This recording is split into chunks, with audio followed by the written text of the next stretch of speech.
You know those tiny, almost imperceptible moments? The ones that just feel off?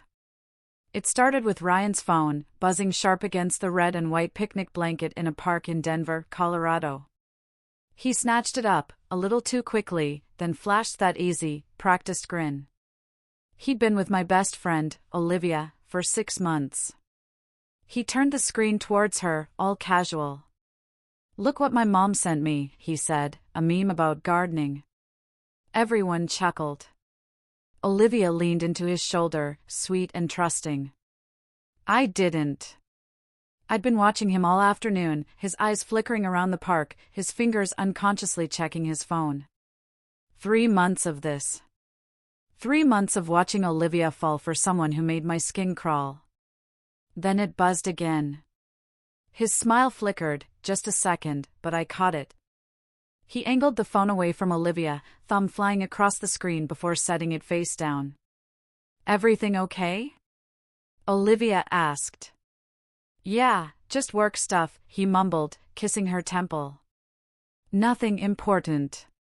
But the phone sat between us like a silent, loaded weapon.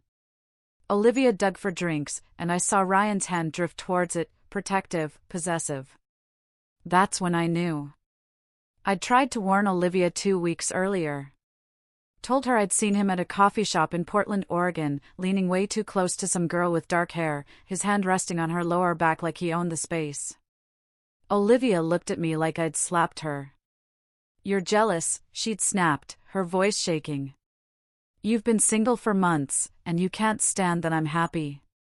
That conversation ended with her slamming my car door and not speaking to me for 5 days. When she finally did, she acted like nothing had happened. But there was this wall now, you know? A wall that hadn't been there before, and Ryan had built it brick by brick with his perfect boyfriend routine and his fake concern about how I seemed stressed lately. The phone buzzed a 3rd time. Ryan's jaw tightened, and he lunged for it, but I was faster. "Hey," he yelled, but I'd already pulled it out of reach, holding it up. "Your mom's really blowing you up today," I said, my voice probably a little too loud. The screen was still lit. I didn't even have to unlock it. The message preview was right there, clear as day, *, babe, when can I see you again? I miss you, *, not his mom. Definitely not his mom. The contact name? Chloe, with a heart emoji. "Give me my phone," Ryan's voice had gone flat. All that warmth, just gone. "Your mom calls you babe now?" I said it loud enough that our friends' conversations died. Everyone turned. Olivia looked up from the cooler, confusion etched on her face. "What?" Ryan stood, hand outstretched. "Give it back, Jordan. This isn't funny." "You're right," I told him. "It's not." I held the phone out toward Olivia. She didn't move at first, just stared at it like it might explode. Then she stood slowly and took 3 steps across the blanket until she was close enough to see. Her face changed in real time, you guys.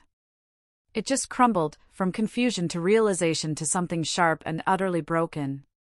She took the phone from my hand, fingers trembling, and scrolled up. More messages. Dozens of them. "Olivia," Ryan started, but she held up one hand. "Don't." The whole group was silent now. 6 people frozen on a picnic blanket, paper plates of half-eaten sandwiches forgotten. Someone's playlist was still going in the background, some cheerful pop song that felt obscene in that moment. Olivia kept scrolling. Her breathing got heavier with each flick of her thumb. Ryan tried to reach for the phone, but she stepped back, eyes never leaving the screen. "Who's Chloe?" Her voice was steady. Too steady. "It's not what it looks like," he stammered. She finally looked up at him. "Then what is it?" He opened his mouth, closed it, opened it again. Nothing came out that sounded like an answer, just stuttered half-words that died in the air between them. Olivia dropped the phone on the blanket and grabbed her bag. "Wait, just let me explain." Ryan followed her as she shoved her sunglasses and water bottle into her tote. Jordan took my phone without asking. She invaded my privacy. Olivia stopped moving. For a second, I thought she might actually listen to him. Then she turned, and the look on her face could have cut glass. Jordan didn't write those messages. She paused. It's not like that. Chloe's just what? Olivia's voice cracked. Just a friend? Just someone you accidentally call babe and tell you miss? Our friend Sophia shifted on the blanket, pulling her knees to her chest. Her boyfriend, Ethan, whispered something to her, and she shook her head. Across from them, Maya and Ashley exchanged glances. That silent communication that happens when people realize they're witnessing a train wreck. Ryan ran his hand through his hair. That rehearsed gesture he did when he wanted to look vulnerable. You're taking this out of context if you just listen. I read the messages, Ryan. Olivia slung her bag over her shoulder. There's no context that makes this okay. She walked toward the parking lot without looking back. Ryan stood there for a moment, watching her go, then spun toward me. You happy now? I met his eyes. Not really. You had no right to touch my phone, he seethed. Funny how that's what you're upset about. Ethan cleared his throat. Maybe we should all just stay out of this. Ryan snapped, then softer, like he'd caught himself. Sorry, man. This is just a huge misunderstanding. But Ethan was already packing up his stuff, helping Sophia fold their blanket. Maya stood too, brushing grass off her shorts. Within minutes, the picnic was dissolving. People murmuring excuses about needing to get going, avoiding eye contact with Ryan. Ashley lingered near me as I gathered my things. That took guts, she said quietly. Or stupidity. No, she glanced at Ryan, who was frantically typing on his phone, probably damage control texts to Olivia. You did the right thing. I wanted to believe her, but watching everyone scatter, feeling the weight of what I'd just unleashed. I wasn't sure there was a right thing anymore, just necessary ones. I tried calling Olivia on my drive home. Straight to voicemail. Tried again an hour later. Same thing. By evening, I'd sent 3 texts that all said variations of please talk to me and I'm sorry you had to find out like that. Nothing. My phone did ring, though. Sophia first. Is she okay? Ethan and I are worried. She won't answer my calls. Give her time, I told her. That's a lot to process. Then Maya. Ryan's blowing up the group chat. I sat up straighter on my couch. What group chat? The one without you and Olivia? He made it like an hour ago. Of course, he did. What's he saying? That you grabbed his phone without permission. That Chloe's his coworker and the messages were taken out of context. That you've been jealous of their relationship and this was you trying to sabotage it? The worst part was how predictable it all was. And people believe him? Maya hesitated. Some are staying neutral. Ashley and I know better. But yeah, a few people are buying it. I thanked her and hung up, staring at my phone like it might spontaneously combust. This was exactly what Ryan wanted, Olivia isolated. Me looking unhinged, and him playing the victim so well that people forgot what actually mattered. Those messages weren't fake. That girl wasn't his coworker. And somewhere in the back of his mind, he knew I knew that. My phone buzzed. A text from Ethan. Asterisk Sophia wants you to know she's on your side. We both are. That guy's always seemed off to me, asterisk at least there was that. But Olivia still wasn't answering. And that night, as I lay in bed replaying the whole scene, I couldn't shake the image of her face when she'd scrolled through those messages. The way her eyes had glazed over, like she was reading a language she'd never wanted to learn. I'd known this would hurt her. That was unavoidable. But I'd hoped that once the initial shock wore off, she'd see I'd done it because I cared. Because watching her stay with someone like Ryan was worse than watching her resent me. Now, I wasn't sure she'd ever speak to me again. The next morning, I checked social media. Olivia had posted a photo from 2 weeks ago, her and Ryan at some bistro in Seattle, Washington, his arm around her. The caption just said, "Missing simpler times," with a heart emoji. Comments flooded in immediately. Friends asking if she was okay. Acquaintances saying things like, "You two are so cute, hope everything's all right." Ryan commented, "Love you. Let's talk soon." I closed the app before I could see if she'd responded. By noon, Ashley texted me a screenshot. Someone had posted in Ryan's group chat, asking if anyone else thought it was weird that Jordan had been so aggressive about grabbing the phone. Another person replied, saying, "She's always seemed a little intense about Olivia's relationships." "Don't listen to them," Ashley wrote. Asterisk, they weren't there. They didn't see his face, asterisk, but the damage was spreading regardless of who'd seen what. And Ryan was conducting the whole thing like a maestro, planting seeds of doubt just carefully enough that people started wondering if maybe there was more to the story. Maybe Jordan did have boundary issues. Maybe she was jealous. I thought about texting the group chat to defend myself, but anything I said would sound defensive. That was the trap. Ryan had said it perfectly, and I'd walked right into it by grabbing his phone in the first place. Except I'd do it again. Because at least now Olivia knew. Even if she was furious at me for it, even if she went back to him and pretended those messages meant nothing, she couldn't unknow what she'd seen. And that had to count for something. 3 days passed without a word from Olivia. I saw her active on social media, liking posts, commenting on photos that had nothing to do with relationships or drama. She was online, she just wasn't talking to me. Ryan, meanwhile, had launched a full campaign. Ashley kept me updated on the group chat I'd been excluded from.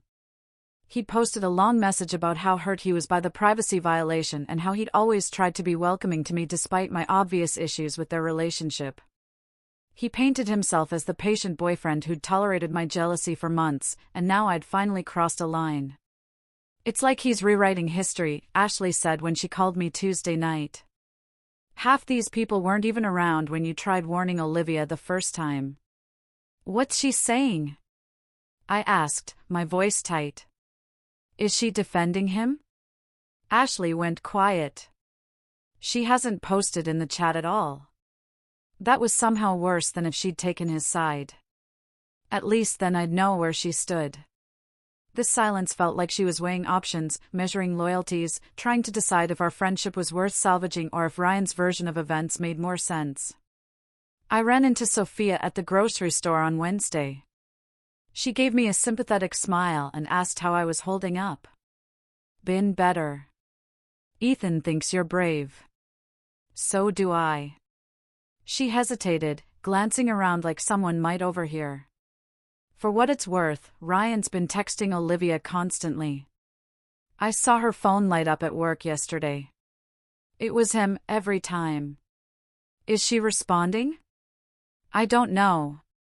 She keeps stepping away to take calls, but she won't talk about it. I thanked her and finished my shopping in a haze. Ryan was isolating her, flooding her with his side of the story before she had time to process what she'd actually seen. And I couldn't do anything about it without looking like the obsessive friend he claimed I was. Thursday, I finally broke and sent Olivia another text. Not an apology this time, just the truth. Asterisk, I know you're angry. I know this is a lot, but those messages were real. He can spin this however he wants, but you saw what you saw. I'm here when you're ready to talk, asterisk, she read it. The little indicator showed she'd opened it within a minute, but no response came. Friday night, Maya texted me a photo from someone's social media story. A group of our friends at a bar downtown. Olivia was there. So was Ryan. His arm was draped over her shoulders, and she was smiling, but it didn't quite reach her eyes. The caption said something about squad goals and had a bunch of heart emojis. She went back to him, Maya wrote. Or at least she's pretending everything's fine. I stared at that photo for longer than I should have. Olivia's smile looked painted on, the kind of expression you wear when you're trying to convince everyone, including yourself, that you're okay. Ryan looked triumphant, like he'd won some unspoken competition. Maybe he had. I wanted to be angry at Olivia for going back, for choosing him over the truth. But mostly, I just felt tired. She was allowed to make her own mistakes. I'd done what I could. Forced her to see what she'd been ignoring. If she wanted to pretend it didn't matter, that was her choice. Except it did matter, and pretending wouldn't make those messages disappear. Saturday morning, my phone rang. Unknown number. I almost didn't answer, but something made me pick up. Jordan? The voice was unfamiliar. Female, younger sounding. Yeah, my name's Chloe. I think we need to talk. I sat up so fast, I nearly dropped the phone. How did you get my number? Ryan's been calling me nonstop since the picnic, asking me to back up his story if anyone reaches out, telling me you're some toxic stalker who invaded his privacy. She paused. But I saw the group chat screenshots. Someone added me to it yesterday, probably by accident. I read what he's been saying about you, and it's not true. Any of it. She sounded tired, like she'd been carrying something heavy for too long. Ryan and I have been seeing each other for 2 months. He told me he was single. I didn't know about Olivia until I saw her social media after everything blew up. The pieces clicked into place. He lied to you, too, pretty much. And now he's trying to clean up his mess by making you look unstable and me look like a coworker who got the wrong idea. She laughed, but it came out bitter. I'm not doing that. I'm not covering for him. What do you want from me? Nothing. I just thought you should know you're not toxic. And if you need someone to back up your story, I will. I thanked her and hung up, mind racing. Chloe had just handed me ammunition. Proof that Ryan's whole narrative was built on lies. But using it meant dragging this out further, making it messier, risking that Olivia would see me as vindictive rather than protective. Or I could sit on it. Let Ryan think he'd gotten away with it. Let Olivia figure things out on her own time. Except she wasn't figuring it out. She was doubling down, clinging to the version of reality where Ryan was the victim and I was the villain. And every day that passed cemented that story a little more. Sunday afternoon, I saw another social media post, this time from Ryan. A photo of him and Olivia at brunch. Her laughing at something off camera, him looking at her like she was the only person in the room. The caption was a paragraph about how grateful he was for her patience and understanding. How some people tried to tear them apart, but their love was stronger than gossip. The comments were full of support. Friends saying they were couple goals and how happy they looked. A few people tagged me, probably hoping I'd see it and feel the jab. I did see it, and it did jab, but what got me was the photo itself. Not Ryan's performative caption or the supportive comments. It was Olivia's laugh. The way it looked genuine in the photo, but felt wrong somehow, like she was trying too hard to prove everything was fine. I'd known her for 8 years, long enough to recognize when she was faking it. Ashley called me that evening. Did you see his post? Unfortunately, it's so manipulative. He's using her to rehabilitate his image. I know. So, what are you going to do? I thought about Chloe's call. About the proof sitting in my phone that could dismantle Ryan's entire story. About Olivia's fake laugh and painted-on smile. I don't know yet, I said, but I was starting to realize that staying silent wasn't protecting Olivia. It was protecting Ryan. And the longer I waited, the harder it would be to undo the damage he'd already done. Monday morning, I woke up to a text from a number I didn't recognize. Asterisk, you need to stop harassing Ryan and Olivia. What you did was wrong, and everyone knows it. Asterisk, I deleted it without responding. Then another came in an hour later. Different number. Asterisk, jealous much? Get a life. Asterisk, by noon, I'd received 5 messages from strangers. All variations on the same theme. Ryan had clearly shared my number in that group chat, painting me as the villain who needed to be put in her place. People I'd never met were messaging me like they knew the whole story, like they'd been there at the picnic and witnessed me commit some unforgivable action. Maya called, livid. He posted your number in the chat. Said people should reach out to you if they had concerns about your behavior. I reported it to the group admin, but the damage is done. Who's the admin? One of his friends from work. Someone none of us really know. Of course. Ryan had stacked the deck from the beginning, creating a space where he controlled the narrative and everyone else just played along. I blocked the random numbers and tried to focus on work, but concentration was impossible. Every notification made me tense up, wondering if it was another stranger with an opinion about my character. By Wednesday, I turned off notifications entirely and stopped checking social media. The silence was almost worse than the harassment because I knew things were still happening. People were still talking. Ryan was still spinning his story, and I was just sitting here letting it happen. Chloe texted me Wednesday afternoon. Asterisk, he showed up at my apartment last night, asked me to delete all our messages and tell people we were just friends if anyone asked. Said he'd make it worth my while. Asterisk, what did you say? Asterisk, I told him to leave, but he kept insisting, saying you'd ruined his life and he just needed help fixing it. Like I owed him something. Asterisk, are you okay? Asterisk, I'm fine.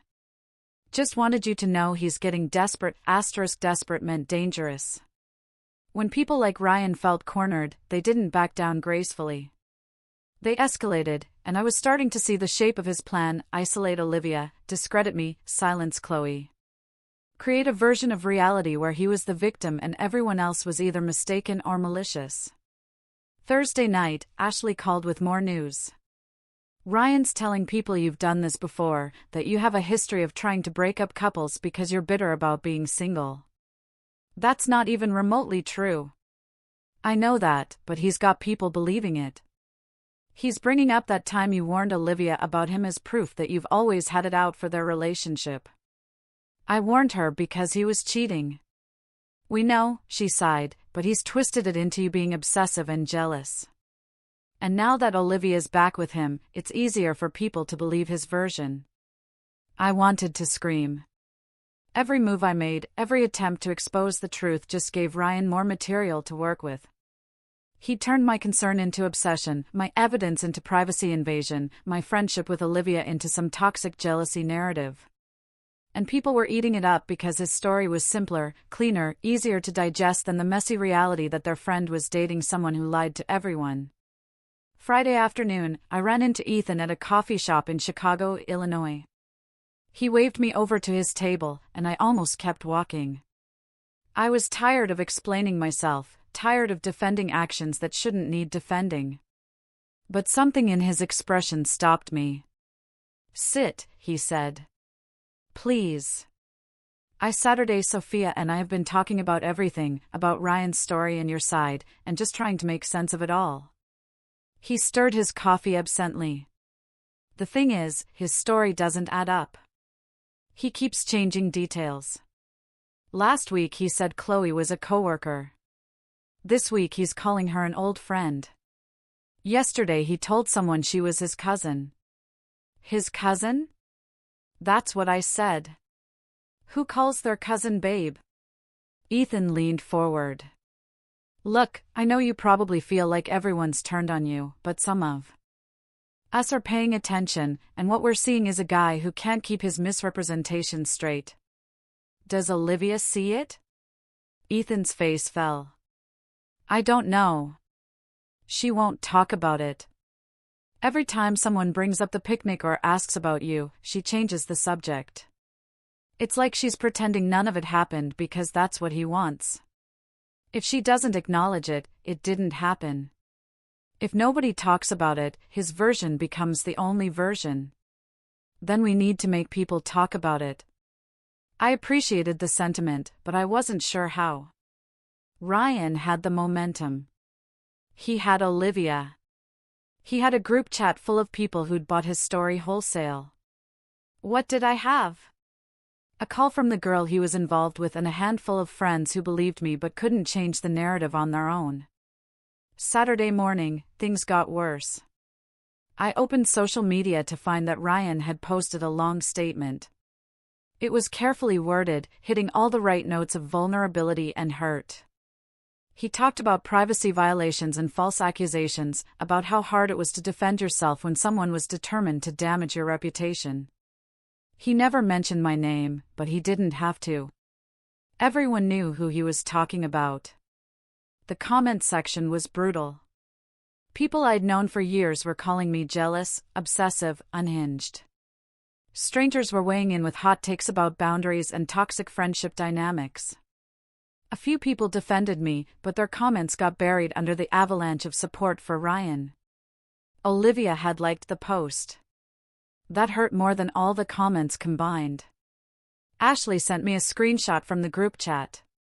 Someone had suggested organizing a support gathering for Ryan and Olivia. A chance for their friends to show solidarity after everything they'd been through. The subtext was clear, this was about choosing sides. And if you showed up, you were choosing them.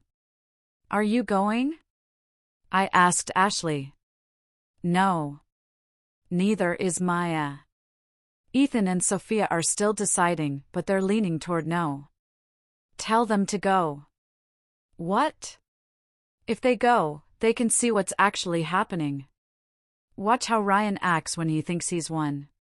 Maybe they'll notice something that can help. Ashley was quiet for a moment. You're not giving up on her, are you? On Olivia? No, I stared at Ryan's social media post, at all those comments from people who didn't know the truth. But I can't keep playing defense. He's controlling the narrative because he's the only one talking. So maybe it's time to change that. What are you going to do?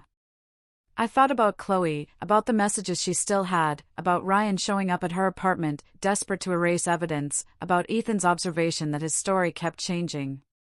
I'm going to let him keep talking. And eventually, he's going to contradict himself so badly that even Olivia won't be able to ignore it. Ethan called me Tuesday morning. You were right about watching him. What happened? We went to that support thing on Sunday. Ryan spent the whole time playing victim, talking about how betrayed he felt. Ethan paused. But then someone asked about Chloe, who she was, how they knew each other, and Ryan said she was a friend from college who'd gotten the wrong idea about their friendship. College? That's what I thought, because last week he told me she was from his gym. And before that, he said she was a coworker. Ethan's voice dropped. So I asked him which one it was, college, gym, or work. And he got defensive. Said I was interrogating him just like you did. What did everyone else do? Most people didn't notice. They were too busy sympathizing with him. But Sophia caught it, and so did Maya, who showed up late and heard the whole thing. It was a small crack, but it was something. Ryan's story was starting to fracture under scrutiny, and people who'd been paying attention were noticing the inconsistencies. Wednesday afternoon, Chloe texted me again. I got a weird message today. Someone asking if Ryan and I went to college together. What did you say? I told them no. That we met through a dating app 2 months ago, and he told me he was single. She sent a screenshot of the conversation. I don't know who this is, but they said they were fact-checking something Ryan told them. I recognized the number. It was Sophia. She was digging, quietly verifying Ryan's claims and finding holes. Thursday, Ashley forwarded me another screenshot from the group chat. Someone had posted a question about the timeline. If Chloe was just a friend who'd misunderstood things, why were the messages so recent? Why were they talking about meeting up if they were supposedly just casual acquaintances? Ryan's response was vague. Something about how the screenshots were taken out of context and people were reading too much into friendly banter, but the damage was done. People were starting to ask questions instead of just accepting his version. Friday night, Maya called. I talked to Olivia today. First real conversation we've had since the picnic. I waited, not wanting to hope too much. She's not okay, Jordan. She's pretending she is, but she's not. She kept saying, Ryan explained everything, that you misunderstood, but she couldn't look me in the eye when she said it. Maya sighed. I asked her if she believed him, and she said she wanted to.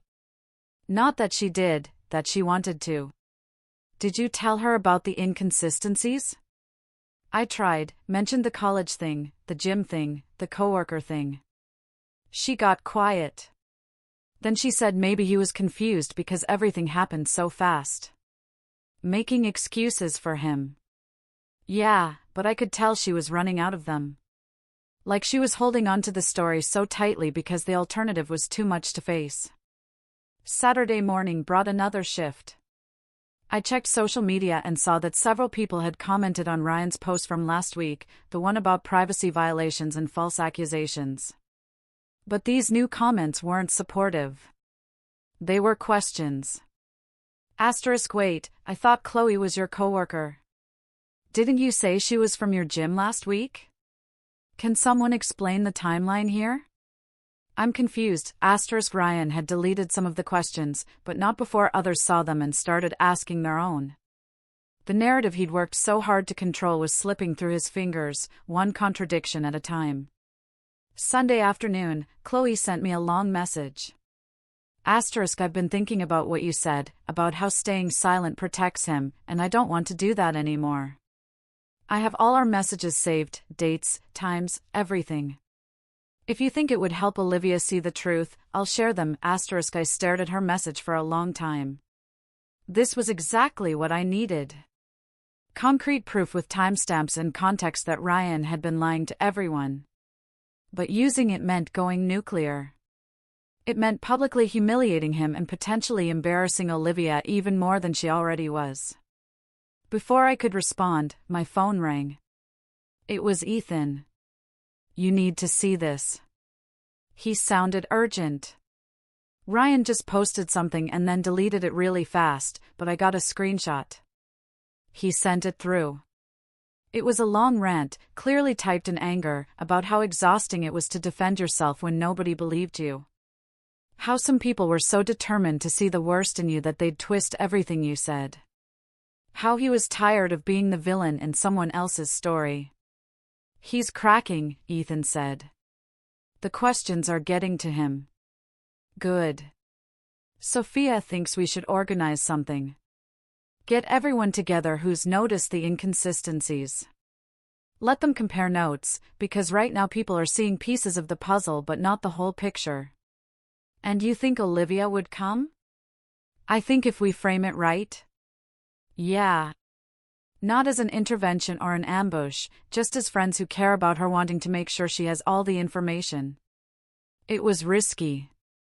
If Ryan found out, he'd spin it as another attack on him. Another example of me turning people against their relationship. But if it worked, if Olivia finally saw what everyone else was starting to see, that might be worth it. Monday morning, I texted Chloe back, hold on to those messages. I think we're going to need them soon, by Tuesday. Sophia had organized a small gathering, just her, Ethan, Ashley, Maya, and Olivia. No Ryan. Sophia had framed it as a girls' night, plus Ethan. Casual and low pressure. But the real goal was to create space for Olivia to talk without Ryan controlling the conversation. I wasn't invited. That was strategic. My presence would have put Olivia on the defensive. Made her feel like she was being ganged up on. But Ashley promised to text me updates. She came, Ashley wrote around 8. Seems tense, but she's here. An hour later, Sophia brought up the college/gym/work thing. Asked Olivia which story Ryan told her. She said coworker. Then Sophia showed her screenshots of him saying different things to different people, another hour, she's quiet, processing. Ethan just asked her if Ryan's stories about you have changed, too. She admitted they have. And then she's crying, not saying much, but I think something's breaking through, I put my phone down and stared at the ceiling. This was it. The moment where Olivia either chose to see the truth or chose to keep believing the lie. And I couldn't do anything but wait. My phone buzzed again. Another text from Ashley. She asked about Chloe. Wanted to know if anyone had actually talked to her or if we were all just guessing. Sophia said someone had, that Chloe confirmed she and Ryan were seeing each other and he told her he was single. And then minutes later, Olivia just asked for your number. Said she deleted it after the picnic. We gave it to her, my phone rang at 10:30 that night. Olivia's name lit up the screen. And for a second, I just stared at it, wondering if this was real or if I'd fallen asleep and started dreaming. I answered, hey. Silence on the other end, then a shaky breath. I need to talk to you. Okay. Not on the phone. Can you meet me somewhere? 20 minutes later, I was sitting across from her at a diner in Chicago, Illinois that stayed open late. She'd ordered coffee she wasn't drinking, just wrapped her hands around the mug like she needed something to hold on to. I'm sorry. Her voice came out small. For not listening, for shutting you out, for believing him when I should have believed you. You don't have to apologize. Yes, I do. She looked up, eyes red. You tried to tell me, and I made you out to be the bad guy. I let him convince me you were jealous, that you had some agenda, and the whole time he was the one lying. I reached across the table, put my hand over hers. He's really good at it. That's what makes people like him so dangerous. Sophia showed me screenshots tonight of him saying different things to different people about Chloe. College friend, gym, acquaintance, coworker, cousin. She laughed, but it sounded broken. Cousin. He actually told someone she was his cousin. I know. And I kept making excuses for him. Every time something didn't add up, I'd find a way to explain it away. Because if I admitted he was lying about that, I'd have to admit he'd been lying about everything. She pulled her hand back, wiped her eyes. I wasn't ready to face that. Are you ready now? She nodded slowly. I talked to Chloe tonight, too. Sophia gave me her number. She told me everything. How they met, what he promised her, how he showed up at her apartment trying to get her to delete their messages. Olivia's jaw tightened. He's been playing both of us this whole time. Not just you two. He's been playing everyone. The group chat, the social media posts, the support gathering, all of it was about controlling the story before the truth could catch up. Well, the truth caught up. She picked up her phone, scrolled through something, then turned the screen toward me. I sent him this an hour ago. It was a text, short, direct. We're done. Don't contact me again. I know about everything, how did he respond? He called me 12 times, sent about 30 texts, all variations on the same theme, that I was overreacting, that people were feeding me lies, that he could explain everything if I just gave him a chance. She put the phone down. I blocked him. Good. But that's not enough. She leaned forward, something fierce replacing the sadness in her expression. He's been damaging your reputation for weeks, telling people you're obsessive, jealous, unstable, and I let him. I stood by while he turned our friends against you, so no, blocking him isn't enough. I need to fix this. Olivia, you don't have to. Yes, I do. She pulled out her laptop. Ryan's having people over tomorrow night, some casual thing at his place. Ethan told me about it. Half our friend group is going. And I'm going to go. With receipts. She opened a folder on her screen. Screenshots from Chloe. The contradictory stories people had collected. Timestamps that proved Ryan had been seeing Chloe while dating her. I'm going to walk in there and show everyone who he really is. That's going to get ugly. I don't care. Her voice was steady now, all the uncertainty gone. He made this ugly when he decided to lie to everyone. I'm just making sure the truth comes out. I looked at her laptop, at all the evidence she'd compiled. You want backup? I was hoping you'd ask. The next evening, we stood outside Ryan's apartment. I could hear music and laughter through the door. Olivia took a breath, squared her shoulders, and knocked. Ryan answered, smile already in place. Then he saw her, and the smile faltered. Then he saw me, and it disappeared completely. What are you doing here? He didn't move from the doorway. We need to talk. Olivia's voice carried the kind of calm that comes right before a storm, in front of everyone. This isn't a good time. Make it a good time. She pushed past him into the apartment. I followed. The living room went quiet. Maya and Ashley were there along with Sophia and Ethan, a few people I didn't know well, and some of Ryan's work friends who'd been feeding into his narrative online. Everyone, sorry to interrupt. Olivia set her laptop on the coffee table, opened it. But I think we all need to see something. Ryan moved toward her. Olivia, come on. Don't do this. Don't do what? Tell the truth? She pulled up the first screenshot. A message from Chloe to Ryan from 3 weeks ago, asking when they could see each other again.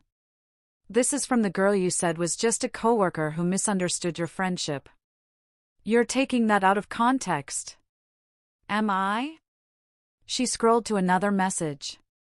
This one from a month ago, with Ryan calling Chloe beautiful and making plans to meet up. What's the context here? Ryan looked around the room, searching for support. A few people shifted uncomfortably. Jordan got to you. She's been poisoning you against me since day one. Jordan didn't show me these messages. Chloe did. The girl you've been seeing behind my back for 2 months. One of Ryan's work friends spoke up. Didn't you say she was your cousin? No, Ryan caught himself. I never said that. You did, Ethan said quietly. Last week, someone asked who she was, and you said she was your cousin visiting from out of state. Before that, you said she was a college friend, Sophia added.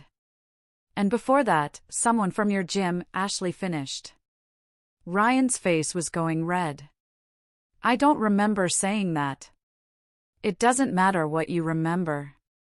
Olivia pulled up more screenshots. Here's your conversation with Chloe from 2 days after the picnic, where you're begging her to delete your messages and tell people she made up your relationship. She sent these to Jordan. Ryan's voice got louder. And you're just going to believe whatever Jordan tells you? I talked to Chloe myself. She told me everything. How you met on a dating app, how you told her you were single, how you showed up at her apartment trying to get her to cover for you. Olivia's voice stayed level, but I could see her hands shaking. She has phone records, Ryan. Timestamps on messages.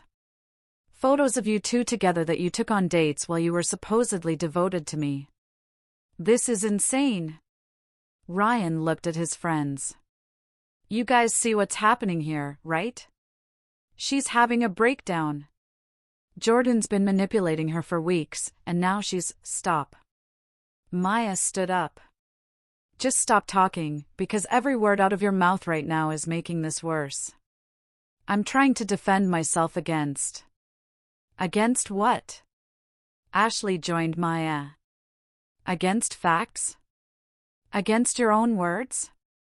You told 5 different people 5 different stories about who Chloe was.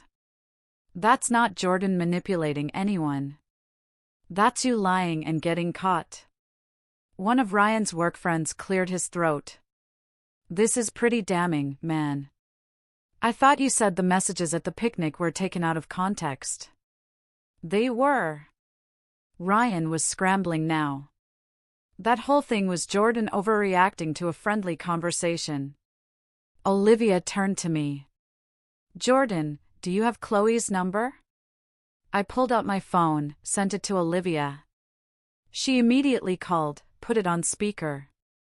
Chloe answered on the second ring. Hello? Hi, Chloe. This is Olivia. I'm here with Ryan and a bunch of our friends. Could you tell everyone exactly what your relationship with Ryan was? Silence. Then, we were dating for about 2 months. He told me he was single. We went on dates, spent time at each other's places, talked about making things official. Her voice was clear, matter of fact. I didn't know about Olivia until after Jordan exposed him at that picnic. And when I found out, he tried to get me to lie and say we were just friends. That's not. Ryan started. I have all the messages saved, Chloe continued, including the ones where he called me babe, sweetheart, and told me he was falling for me. If anyone wants proof, I'm happy to share. Olivia ended the call. The room was dead silent, all eyes on Ryan, waiting for some explanation that could possibly make sense of what they just heard. He didn't have one. Get out of my apartment. His voice came out flat. Excuse me? Olivia stared at him. All of you, get out. This is my home and I don't have to stand here and be attacked. Attacked? I finally spoke, and everyone turned. You spent 2 weeks attacking me, posting my number in group chats so strangers could harass me, telling people I was obsessive and jealous and had a history of breaking up couples. You created an entire campaign to damage my credibility so nobody would believe me when I tried to tell the truth because you violated my privacy? You were cheating. My voice got louder despite myself. That's the part that seems to keep getting lost here. You were actively seeing another woman, lying to her, lying to Olivia, lying to everyone. And when I exposed that, you decided the best defense was to make me look controlling. You had no right. You're right. I didn't have the right to grab your phone. That was wrong. I'll own that. I stepped closer.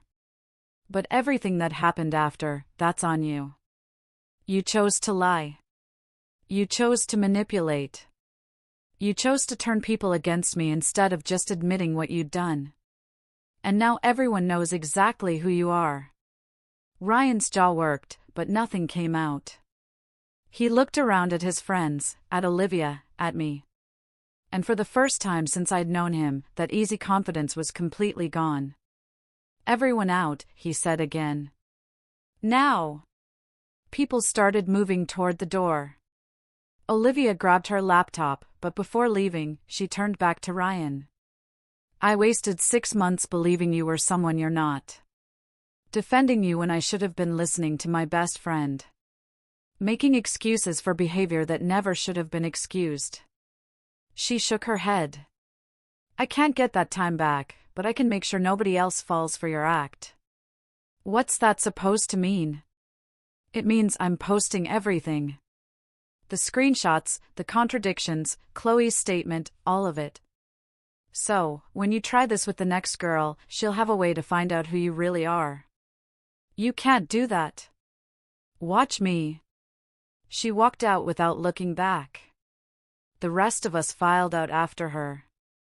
The door slammed behind us, rattling in its frame. In the hallway, Sophia pulled Olivia into a hug. Then Ashley, then Maya. Ethan clapped her on the shoulder, told her she was brave. One by one, people who'd been silent for weeks suddenly had opinions about how they'd always thought something was off about Ryan. I hung back, letting Olivia have her moment. She deserved it. She just torched a relationship and publicly called out someone in front of all their mutual friends. That took courage. She caught my eye over Sophia's shoulder and smiled.